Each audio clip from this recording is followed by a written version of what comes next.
امریکہ میں سڑک حادثے میں تلنگانہ کی خاتون سافٹ ویئر انجینئر ہلاک۔ ریاست تلنگانہ کے ضلع رنگا ریڈی سے تعلق رکھنے والی ایک خاتون امریکہ میں رونما سڑک حادثے میں ہلاک ہو گئی۔ ذرائع کے مطابق ضلع رنگا ریڈی کے منگل منڈل کے ایک گاؤں سے تعلق رکھنے والی 44 سالہ خاتون شری پتی دیپا ریڈی امریکہ کی ریاست نیو جرسی میں پیر کے روز پیش آئے سڑک حادثے میں ہلاک ہو گئی۔ دیپا ریڈی کی شادی تقریباً 20 سال قبل رامکرشنا ریڈی سے ہوئی تھی۔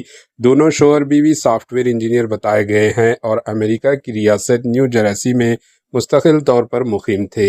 خاندانی ذرائع کے مطابق دیپا ریڈی اپنی گاڑی میں سفر کر رہی تھی اور نیو جرسی میں ایک ٹریفک سگنل پر رکی ہوئی تھی کہ اسی دوران ایک تیز رفتار کار نے ان کی گاڑی کو ٹکر دے دی، جس کے نتیجے میں وہ موقع پر ہی ہلاک ہو گئی۔ Bureau report, H news.